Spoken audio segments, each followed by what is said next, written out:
Assalamualaikum warahmatullahi wabarakatuh. Waalaikumsalam warahmatullahi wabarakatuh. Masya Allah, Ustadz Wisnu Tangga Prabowo, penulis produktif. Ahlan wa sahlan Ustadz di podcast kami. Alhamdulillah. Wa iyyakum. Gimana Ustadz, sehat-sehat selalu? Alhamdulillah khair. Antum sehat semoga sehat. Alhamdulillah sehat Ustadz. Kali ini terima kasih banyak Ustadz sudah datang ke acara kita ini, acara bincang santai akidah dan pemikiran agama. Mungkin kami atau saya pribadi akan bertanya-tanya, mengambil ilmu dari Ustadz. Insya Allah bisa Ustadz ya? Insya Allah. Baik, Alhamdulillah, barakallahu fikum. Oke. Ada beberapa pertanyaan-pertanyaan yang mungkin hendak saya tanyakan ke Ustadz, terutama terkait persoalan otentisitas agama Islam ataupun risalah yang dibawa oleh Rasulullah Sallallahu Alaihi Wasallam. Misalnya yang sering ditanyakan di kalangan atau di tengah-tengah masyarakat, baik itu di kalangan akademisi ataupun di kalangan kaum muslimin yang lain. Di antara pertanyaan itu adalah mereka mengklaim bahwa semua ajaran para nabi itu sama aja. Apakah itu bisa diafirmasi atau bagaimana tanggapan Ustaz? Baik. Bismillah. Pertanyaan bagus sekali Ustaz, bahwa apakah ajaran para nabi itu sama? Dalam hal-hal yang memang esensial dan pokok ya. Artinya semua ajaran para nabi itu penting. Tetapi dalam prinsip-prinsip yang pokok, yang fundamental itu benar, selaras. Ya, kita katakan selaras. Ya, tentunya misalnya pertama tentang tauhid, ya, mengesahkan Allah Azza wa Jalla dan meniadakan sesembahan selainnya. Kemudian baru setelah itu kepasrahan kepada Allah, yaitu Islam itu sendiri. Dan ini tampak apabila kita menelisik ke dalam kandungan apa yang disebut dengan Taurat pada hari ini oleh kaum Yahudi dan juga apa yang disebut Injil oleh umat Kristiani, itu masih ada sisa-sisa meskipun sayup, bahwa di sana jelas sekali pesan-pesan para nabi yang menyeru kepada tauhid, kepada kepasrahan diri, tentu selain juga kepada syariat-syariat syar'uman qoblana, syariat sebelum kita, seperti puasa, salat, membaca kitab di malam hari, itu sudah ada. Tapi ya, seluruh para nabi, ajaran para nabi dan rasul itu selaras, kepasrahan kepada Allah Azza wa Jalla dan mentauhidkan Allah Azza wa Jalla. Oh gitu Ustaz ya. Jadi kalau misalnya ada orang yang mengatakan kalau begitu, kalau sama aja, berarti kita bebas dong memilih agama mana saja. Saya mau masuk Islam atau selain Islam boleh saja. Atau gimana itu Ustaz? Nah, ini satu pandangan yang memang tidak dikenal di tengah ahli kitab sendiri. Bahkan di tengah ahli kitab, di kaum Yahudi dan Nasrani, baik itu di zaman kuil pertama, kuil kedua, abad 1 Masehi, early Christianity, sampai post apostolic fathers, sampai nanti di konsil, itu tidak dikenal. Pandangan bahwa kita bebas memilih agama-agama yang kita kehendaki dengan anggapan bahwa semua itu sama, itu sesuatu yang tidak dikenal di ahli kitab sendiri. Oke. Apalagi di Islam. Nah, tentu Islam sendiri sangat tidak kompatibel dengan cara pandang Islam. Artinya, seluruh agama sama dengan landasan pluralisme atau bahkan sinkretisme, itu baru sekali Ustaz. Itu baru muncul di abad-abad yang mereka sebut sebagai enlightenment atau pencerahan di abad 16 sampai 18 Masehi finalnya. Jadi secara gradual sampai abad 18 Masehi baru itu muncul jargon-jargon seperti semua agama sama, semua menuju pada satu tatanan esoteris yang sama. Itu sangat baru. Nah, ini penting kita pahami. Bahkan ahli kitab sendiri itu mereka menolak. Alangkah dinanya atau alangkah lucunya kalau seorang muslim mengklaim hal seperti itu, sedangkan agama-agama lain justru tidak mengadopsinya. Justru mereka menolak kayak gitu ya? Merendahkan, kayak sangat menjual agamanya sendiri. Kalau menurut saya, unik juga ya, justru dari kalangan mereka, iya, mereka justru menolak ya? Justru menolak, kecuali kecuali dari kalangan yang sudah memang mengadopsi paham ini di ahli kitab, dan ini banyak, betul sekali. Tapi kita berbicara dalam tatanan pemeluk yang konsisten dan komitmen terhadap teks suci mereka. Itu tidak kompatibel. Nah, ini satu hal yang sayangkan sebenarnya.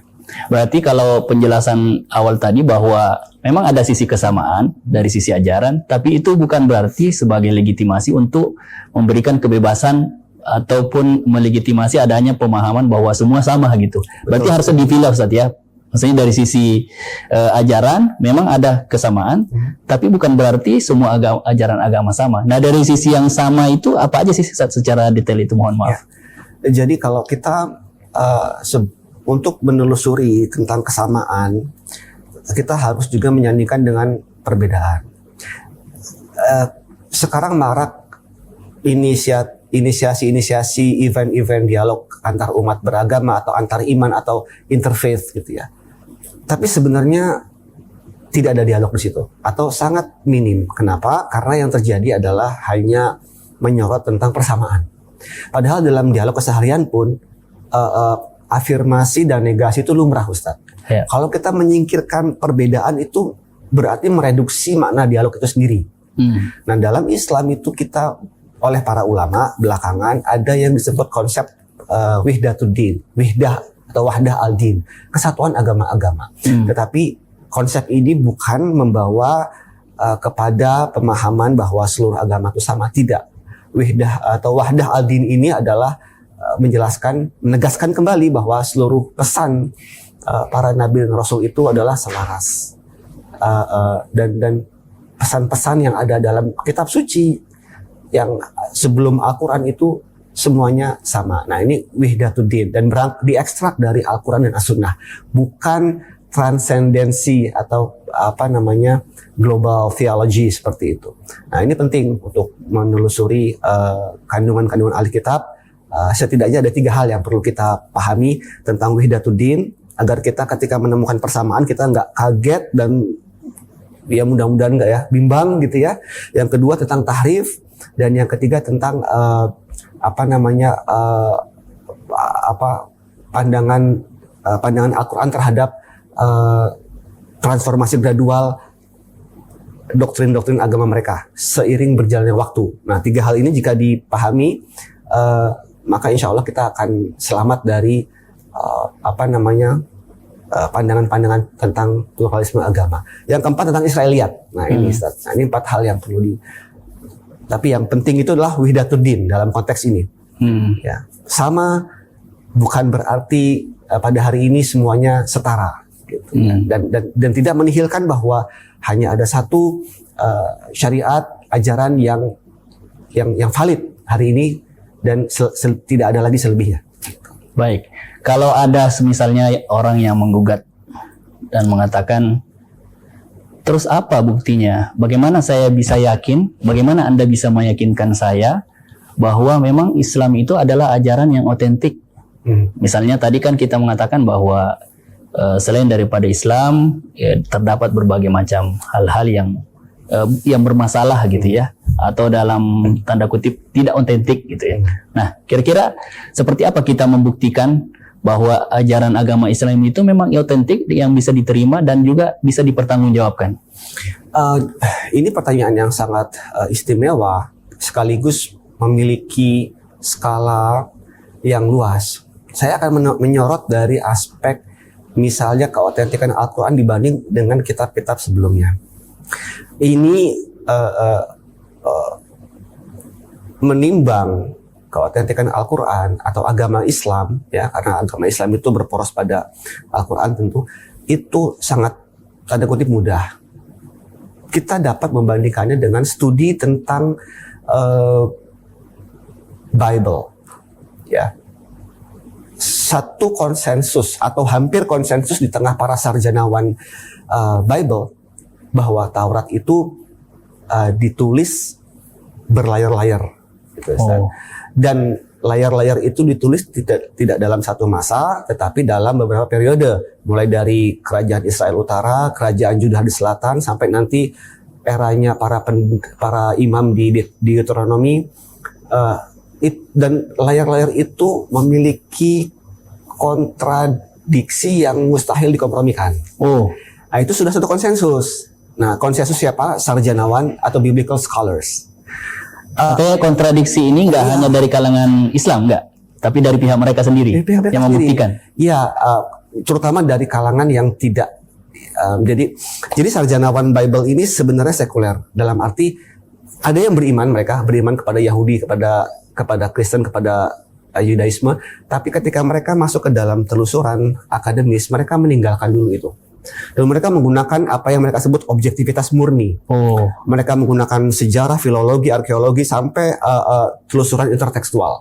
Dan semua sepakat, terutama yang abad 18 dari Jerman namanya Wellhausen, dia mengatakan Taurat itu, misalnya Taurat itu karena bukan hanya Taurat tapi Injil juga, ada 4 layer, ditulis di zaman yang berbeda oleh orang yang berbeda dan memiliki kontradiksi. Nah, dari situ kalau kita bandingkan kepada Al-Quran, tentu Al-Quran tidak memiliki masalah seperti ini. Para orientalis berjuang sekuat tenaga, tetapi selalu dimentahkan. Selalu mentah bukan hanya oleh dari cendekiawan Muslim, tapi juga dari cendekiawan mereka sendiri. oh, Dari kalangan orientalis sendiri. Dan ini contohnya banyak. Nah, dari sini saja Al-Quran ini satu yang ekstant, intact dan solid. Sebuah narasi yang tidak terputus, yang tidak ada lubang dalam narasi itu. Berbeda dengan tanda kutip Taurat. Dan ini juga dapat kita terapkan dalam studi tentang Injil, tentang Gospel, Injil. Bahwa Injil itu memiliki sekian variasi, ada puluhan bahkan lebih dari 100 ya kalau misalnya kita lihat dari Apokrifa. Dan ini satu hal yang memang menjadi kendala dalam studi Bible. Nah, Al-Quran tidak memiliki inkonsistensi atau variasi seperti itu. Nah, dari sini kita dapat tentukan bahwa Al-Quran ini lebih otentik, lebih dapat dipertanggungjawabkan secara filologis, secara sejarah dan secara teks gitu, Ustaz. Ini satu hal.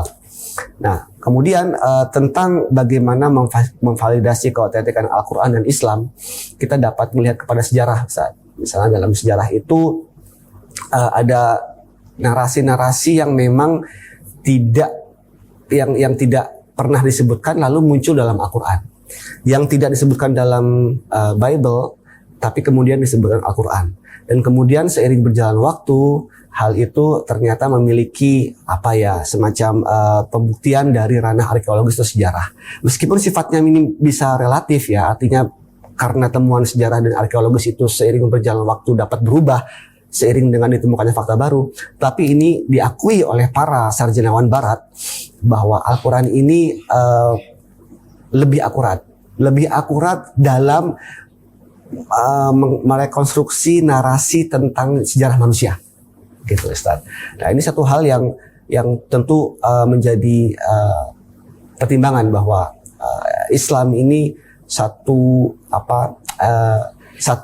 bukan sekedar keberlanjutan dari narasi Bible, Taurat dan Injil, tapi juga menjadi satu stand alone sebagai satu cara pandang sejarah yang memberikan bukti-bukti di sana bahwa Islam ini memang berbeda dengan yang lain dan lebih otentik dalam kepengikutan terhadap ajaran Nabi Ibrahim alaihissalam. Masya Allah, menarik sekali, Ustaz. Ya. Artinya ternyata otentisitas ajaran Islam itu tidak hanya diklaim dari pihak sarjanawan Muslim, yang mungkin saja pihak lain akan mengatakan oh itu apologetik ya, artinya hanya mencari pembenaran dan pembelaan. Tapi ternyata memang dari mereka sendiri sudah melakukan hal tersebut dan membuktikan sendiri ya. Kira-kira ada nggak semacam bukti teks dari agama yang lain, misalnya dari Yudaisme ataupun dari pihak Kristen, yang justru memang mengafirmasi beberapa ajaran Nabi Muhammad SAW, misalnya ajaran Islam itu sendiri. Ada nggak contoh misalnya? Ya, contoh semisal ini banyak, Ustaz. Dalam arti kalau kita menggunakan telusuran intertekstual adalah interaksi antar teks, gitu ya. Nah, saya ambil contoh misalnya dalam Matius. Matius pasal 6, ya, dikatakan bahwa, atau pasal 7 ya, itu Nabi Isa mengatakan, atau Yesus dalam narasi tersebut, jika engkau memberi sedekah, janganlah tangan kanan atau tangan kirimu mengetahui apa yang diperbuat tangan kanan. Oh. Ya. Itu dalam Matius, dan itu sabda Yesus. Jadi kalau dalam gospel atau dalam Injil terjemahan baru tahun 70 sekian, itu sabda-sabda Yesus itu dikasih warna merah. Nah, silakan di cross check sendiri di Matius 5, 6, 7 dan seterusnya. Itu ada sabda Yesus yang mengatakan bahwa jika engkau bersedekah, maka jangan sampai tangan kirimu mengetahui apa yang diperbuat tangan kananmu. Satu. Dan ini mudah kita afirmasi dalam hadis. Oh ya, ada. Yang kedua, apabila engkau berpuasa, maka minyakilah rambutmu agar engkau tidak dikatakan sebagai orang yang berpuasa sebagai seorang munafik gitu. Secara makna seperti itu dalam Matius. Ini dalam riwayat Abdullah ibn Mas'ud atau Abu Dzar, saya lupa, bahwa ketika berpuasa maka minyakilah rambut agar itu lebih menjaga niat kita. Kemudian juga dalam, kalau yang pertama tadi yang tentang 7 orang yang dilindungi itu ya, dinaungi pada hari kiamat itu ya. Betul sekali Ustaz. Yang salah satunya adalah yang bersedekah sampai tangan kirinya tidak mengetahui apa yang diinfakkan oleh tangan kanannya. Oh, Masya Allah. Kemudian juga dalam Matius ini luar biasa. Kenapa engkau khawatir terhadap rezekimu? Bukankah burung juga keluar? Kemudian Bapa di surga yang memberi rezeki kepada burung itu sehingga ia kembali. Oh, hadis yang tentang hadis burung itu ya? Betul sekali. Oh, itu ada juga di teks lainnya. Ya. Dan ini banyak sekali dan ditemukan di beberapa tempat sabda-sabda Rasulullah SAW. Makanya kita ingat sebuah hadis ya, ana aulan nas, kata Rasulullah SAW dalam hadis Imam Bukhari, ana aulan nas bi Isa bin Maryam fid dunya wal akhirah.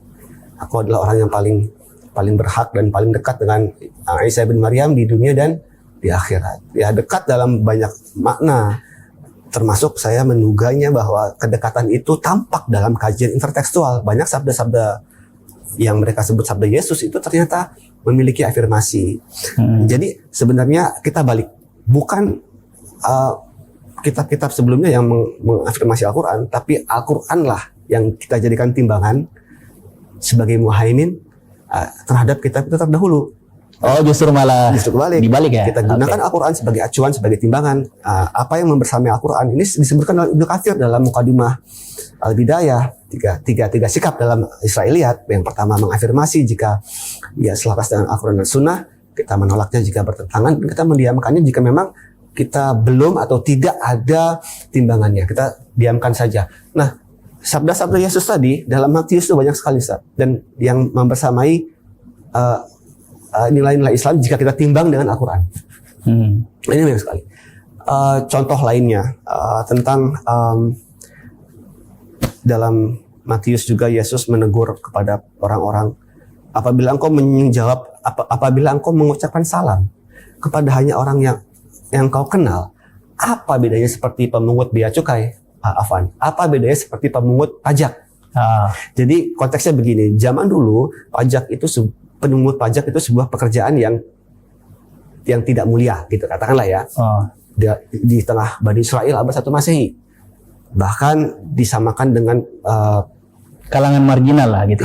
Kalangan yang memang oleh Yesus sendiri dalam kita berbicara tentang pelajaran dalam kitab Injil itu sendiri, itu pekerjaan yang hina gitu. Oh iya. Pemungut pajak.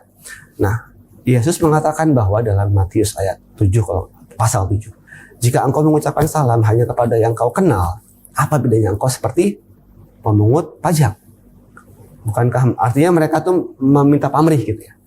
Nah, ini kita lihat dalam hadis Imam Bukhari ya, bahwa afsus salam, mengucapkan salam, ucapkanlah salam baik mereka yang engkau kenal kepada yang mereka engkau kenal atau mereka yang tidak engkau kenal.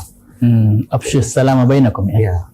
Nah, itu satu hal yang membersamai nilai-nilai Islam. Tentu kita menggunakan timbangan Al-Quran dan Sunnah. Dan ini berlimpah, bahkan di Perjanjian Lama. Saya menulis buku Taurat dalam pandangan Muslim, dalam pandangan seorang Muslim gitu ya. Pandangan saya maksudnya, saya nggak mengatakan pandangan Islam, itu berat sekali mengatasnamakan Islam. Islam terlalu mulia untuk diwakili satu orang, kecuali Nabi Muhammad SAW. Taurat dalam pandangan seorang Muslim, saya menjabarkan banyak dari intertekstual bahwa di dalam tanda kutip Taurat pada hari ini itu banyak sekali hal-hal yang memang diafirmasi oleh Al-Quran. Jadi itu satu. Nah, dengan begini kita sah-sah saja kita mengatakan ada persamaan antara Islam atau keselarasan antara Islam dengan ajaran Yudaisme dan Kristiani. Oke, tapi paradigma yang digunakan harus Qurani. Kita tidak bisa menggunakan paradigma para bapak-bapak filsafat di Barat atau Orientalis. Tidak, itu akan kontraproduktif. Kita gunakan Al-Quran sebagai telusuran itu, sehingga selamat insya Allah. Kita katakan, wah sama nih, kita lihat dulu Al-Quran, selamat. Nah, sebenarnya Al-Quran telah menyiapkan banyak perangkat, seluruh perangkat untuk menyelami agama dan kita terdahulu. Tinggal kita mau nggak menggunakannya.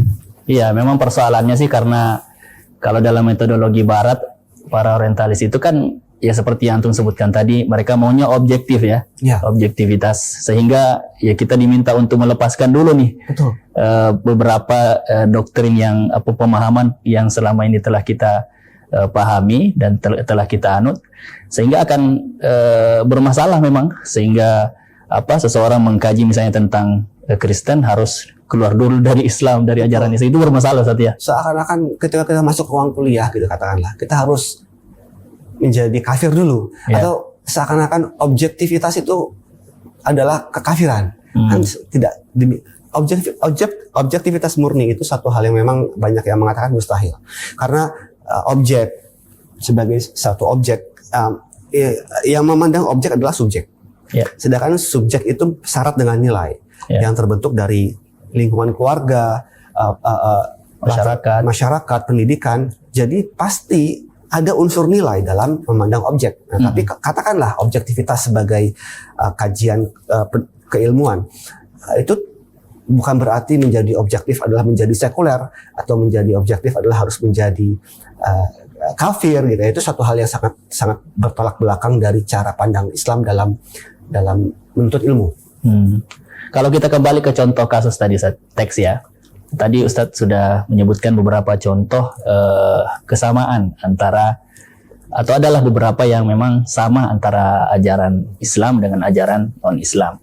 Kalau kita ambil contoh kasus yang lebih fundamental, misalnya tentang tauhid ya. Kalau setahu saya bahwa ajaran-ajaran selain Islam seperti Kristen ataupun Yahudi, di sana terdapat kesyirikan. Nah, kalau dalam Islam itu kan jelas, fa'alam annahu la ilaha illallah. La ilaha illallah. Lalu kenapa bisa kelihatannya berbeda nih? Di sini ada tauhid, la ilaha illallah, terus yang di luar sana justru terdapat kesyirikan. Nah, titik mana yang kira-kira bermasalah? Untuk menakar, untuk menimbang atau menelisik kemurnian ajaran satu agama, maka kita perlu untuk menelisik generasi awal dari agama tersebut. Begitu juga dengan Islam. Kita semua perlu dan saya rasa wajib untuk merujuk pada salafus saleh, generasi pertama, kedua dan ketiga yang lurus. Begitu pula jika kita menelusuri tentang Yudaisme, kita lihat bagaimana generasi para pengikut Nabi Musa alaihissalam yang lurus. Gitu. Nah, dari situ kita akan dapati bahwa bagaimana agama tersebut, ajaran tersebut bertransformasi, berangsur-angsur berubah kepada satu yang menyelisihi dari apa yang diyakini oleh generasi pertama. Begitu juga dengan Kristen. Dalam Kristen kita ada yang disebut periode bernama early Christianity atau Kristen generasi awal, dan dalam generasi salaf ya Kristen, dan ini para Hawariyun ya. Dan di situ jelas sekali bahwa ada perpecahan di tengah mereka. Ya, ada departing ways, ada perpisahan dua golongan. Yang satu mengikuti sunnah Nabi Isa alaihissalam, yang satu mengikuti seorang pengikut Nabi Isa, tetapi dinilai oleh banyak kalangan sebagai yang tidak murni. Kita ingat dalam Al-Quran, Allah Azza wa Jalla menyebutkan kunu ansarullah, ya ayyuhalladzina amanu kunu ansarullah kama qala Isa bin Maryam lil hawariyina man ansari ila Allah qala al hawariyuna nahnu ansarullah fa amana ta'ifatun min bani Israil Wa kafarat wa kafarat ta'ifah. Para sarjanawan atau para peneliti perbandingan agama mengatakan bahwa taifah di sini bisa berarti sekelompok atau satu orang. Nah, di sini isyarat bahwa perpisahan antara para pengikut Nabi Isa di generasi awal, yaitu para pengikutnya Yakobus atau Yaakov As-Sadiq dan pengikutnya Paulus. Nah, di sini kemudian qadarullah yang kemudian menjadi mainstream dalam Kristiani adalah para pengikutnya Paulus. Dan dari sini kita dapat telusuri bahwa ada pergeseran, dan ini tampak bahwa kemudian dalam Injil Paulus banyak klaim-klaim yang agung, klaim-klaim yang besar bahwa Nabi Isa mengatakan aku gitu ya. Sedangkan dalam Injil sinoptik yang yaitu Markus, Matius, Lukas tidak ditemukan klaim-klaim besar Yesus bahwa aku adalah aku, tidak. Jadi keakuan itu muncul di Injil Yohanes. Dan Injil Yohanes ini oleh para sarjanawan Bible dikatakan Injil yang paling menekankan Yesus. Jadi bukan tentang agama yang Yesus anut, tapi agama tentang Yesus. Nah, ini berbeda jauh. Nah, itu situ kita dapat telusuri bahwa ada pergeseran di setiap agama ketika ada segolongan yang memisahkan diri dari generasi yang diberi petunjuk, maka pasti akan ada. Nah, golongan yang menyimpang inilah yang mulai mengajarkan atau membuat konsep baru. Betul. Yang bertentangan dengan Nabi Isa. Betul sekali. Tetapi dalam Islam, alhamdulillah selalu ada segolongan yang tetap diberi petunjuk dan dimenangkan di atas musuh-musuhnya. Adapun dalam agamanya yang diseru oleh Nabi SAW, ya mungkin tidak seperti itu. Tapi tidak apa-apa karena dia membuka jalan bagi Rasulullah SAW. Jadi meskipun sekarang yang katakanlah yang mayoritasnya bukan mewakili atau representasi yang benar dari ajaran Nabi Isa, tapi kemudian ada Islam. Nah, makanya pentingnya Islam itu adalah untuk siapa saja yang mau menelusuri dan juga meyakini apa sih yang diajarkan Nabi Ibrahim alaihissalam, maka itu adalah dalam Islam. Jadi kesimpulannya tadi, ajaran tauhid di dalam Islam la ilaha illallah itu jika ditarik dan dipertemukan dengan golongan Hawariyun yang masih murni, ya, maka akan ditemukan kesamaan, Ustaz, ya. Ya, betul sekali. Dan juga dalam Taurat, dalam apa yang mereka sebut dengan Taurat, dalam Deuteronomi atau Kitab Ulangan pasal 6 ayat 4, Syama Israel Adonai Eloheinu Adonai Echad. Dengarlah wahai Israel bahwa Tuhan kalian adalah Allah, gitu ya, kata mereka, dan Tuhan kalian itu satu, Adonai Echad. Nah, ini banyak yang mengaitkan dengan Qul huwallahu ahad, Allahus samad, dan seterusnya.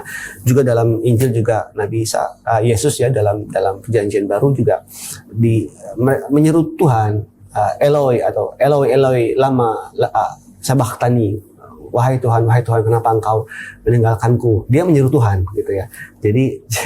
Jadi bukanlah sesuatu yang dipertuhankan, tapi Yesus sendiri menyeru Tuhan. Dan ini banyak sekali, Ustaz. Kita temukan bahwa Islam itu benar-benar membersihkan lagi permukaan yang sudah ditutupi debu agar tampak di hadapan manusia. Inilah yang benar. Masya Allah, daging semuanya, Ustaz. Pertanyaan terakhir, Ustaz. Ya, Ustaz.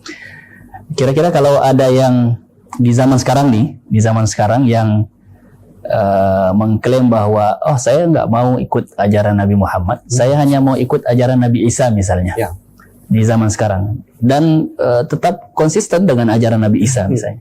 Bagaimana menurut Ustaz? Apakah ini bisa dihukumi sebagai seorang beriman atau enggak? Oke.